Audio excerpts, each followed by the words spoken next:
Hello guys, welcome back. तो इस video में हम बात करेंगे कि हम स्ट्रेटेजी कैसे बनाएं। तो सबसे पहले आपको समझना पड़ेगा कि आप इन्फ्लुएंसर को ऑनबोर्ड क्यों कर रहे हो।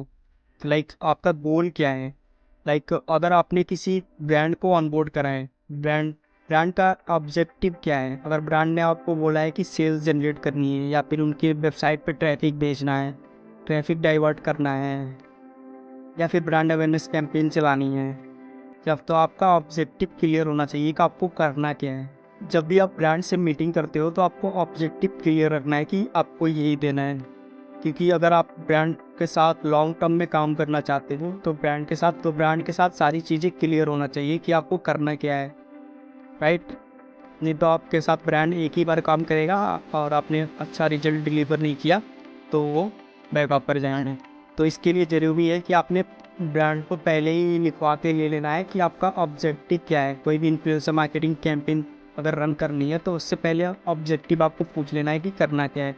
वेबसाइट पे ट्रैफिक भेजना है या फिर सेल्स जनरेट करना है या फिर लीड जनरेट करना है। तो आपका अगर ऑब्जेक्टिव क्लियर हो गया तो उसके बाद आपको सारी चीज़ें प्लान करनी है। लगा पता है कि अगर ब्रांड से आपने डिमांड करी है कि आप 40 इन्फ्लुएंसर ऑनबोर्ड कर रहे हो, 40 इन्फ्लुएंसर का खर्चा कितना आएगा। सपोज अगर आप पर इन्फ्लुएंसर कितना खर्चा ले रहे हो या फिर पर रीच कितना खर्चा ले रहे हो, आप इसको सिंपली कैलकुलेट करते हो। हम जो कैलकुलेट करते हैं करंटली, उसका जो भी होता है फॉलोअर बेस, उसको हम एक सिंपल इंडस्ट्री में जो कैलकुलेशन लोग करते हैं उसमें क्या है कि जो भी इसका फॉलोअर बेस होता है उसको 18, 20, 22 से डिवाइड करके जितना आता है उतने पैसे में पर इन्फ्लुएंसर ऑनबोर्ड करते हैं। ये प्रूवन नहीं है, लेकिन बहुत सारे एजेंसी सेम चीज़ यूज़ करती है, सेम फार्मूला। जो भी सपोज किसी का 1 लाख फॉलोअर है तो उसको डिवाइड करेंगे 18 से या फिर 20 से या फिर 22 से, तो फिर जितना भी पैसे आएंगे 5-6 हज़ार, तो फिर उतने में ही ऑन बोर्ड करते हैं। क्योंकि एजेंसी को अपना भी कॉस्ट निकालना रहता है ना, तो इसलिए। तो जब भी आप ब्रांड को आप ऑन बोर्ड करते हो तो ब्रांड को बोलो कि इतना पैसा आप एक्सपेंड करोगे। समझ, जब भी आप ब्रांड को रीच आउट करते हो और सारी स्ट्रेटजी दिखाते हो, आपको मैं बताऊंगा कि उस कैसे बनाना है, आपको पूरी पीडीएफ कैसे बनानी है अप्रोच करने के लिए, टीचिंग करने के लिए। किसी को पिच करोगे तो कैसे करोगे, उसमें आपको क्लियरली मेंशन करना है कि ये इतना अमाउंट आप खर्चा करोगे। सपोज आपने मेंशन कर दिया कि 5 लाख आप खर्चा करोगे।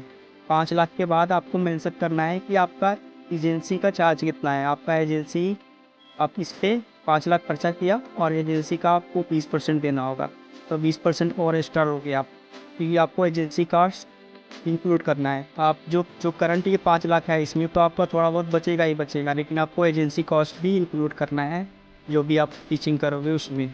तो आप स्ट्रेटेजी बनाते समय कुछ बातों का ध्यान रखोगे। ऑब्जेक्टिव आपका क्लियर होना चाहिए, आपका बजट क्लियर होना चाहिए कि कितना बजट है और उसमें आपने अपना कॉस्ट जोड़ा है कि नहीं। ये दोनों चीज़ों आपको क्लियर होना चाहिए, क्योंकि मेनली प्रॉफिट एंड लॉस का ही है।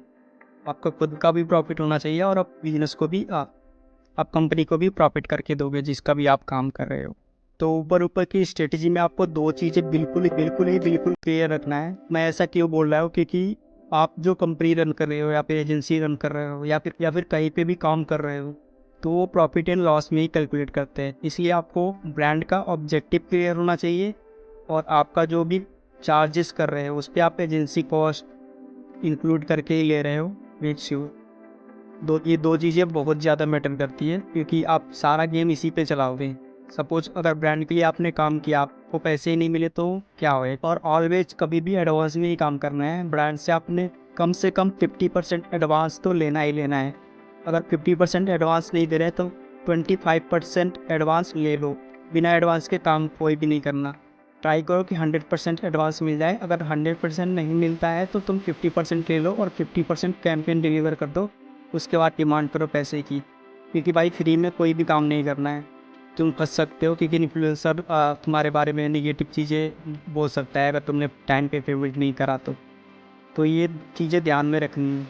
तो पहला ऑब्जेक्टिव, दूसरे पैसे का लेन देन क्लियर कट करना है। अगर तुम क्लियर नहीं रखोगे तो तुम्हारा ही रेपुटेशन ख़राब होएगा। बहुत सारे इन्फ्लुएंसर्स होते हैं, उनके मिलियंस में वर्क होते हैं। सपोज तुमने उनसे काम करा लिया और उसका पेमेंट नहीं किया, तो अगर वो एक स्टोरी डाल दे तो बहुत सारे इन्फ्लुएंसर अलर्ट हो जाएंगे कि इनके साथ काम नहीं करना है। तो मेक श्योर ये सारी चीज़ें आपके पास क्लियर हो। और जब भी आप ब्रांड को अप्रोच करो ब्रांड के लिए एक कस्टमाइज अलग से पीडीएफ बनाओ, उसमें ब्रांड के लिए आपने बना रखी होगी सारी चीज़ें, लाइक ब्रांड को आप क्या क्या दे रहे हो, लाइक आपने इस ब्रांड के लिए क्या स्ट्रेटेजी बनाई है वो आपने पहले से ही एक पीडीएफ में बना लेना है। लाइक आप इतने सारे इन्फ्लुएंसर हायर करोगे, उनका कॉस्टिंग क्या होएगा, वो इन्फ्लुएंसर कितने रील बनाएंगे, कितने स्टैटिक पोस्ट बनाएंगे, कितने लिंक इन बायो बनाएंगे, कितने स्टोरी बनाएंगे, ये सारी चीज़ें कवर होंगी उसमें पीडीएफ में, और सारा चीज़ इन डिटेल होएगा। और इसमें ये भी चीज़ होएगा कि आपने जो प्रीवियस कैंपेन करा है या फिर नया करने वाले हो या फिर अपनाए हो, तो ये सारी डिटेल मेंशन रहेगा उसमें नीचे। तो ये हो गया ऊपर ऊपर से स्ट्रेटजी। अगली वीडियो में बात करेंगे ऑडियंस की, लाइक कैसी ऑडियंस को आपको टारगेट करना है और ढूंढना कैसे है कि इस टाइप की ऑडियंस है ये पे है। ये सारी चीज़ें हम डिस्कस करेंगे अगली वीडियो में इन डिटेल। तब तक के लिए बाय, थैंक यू।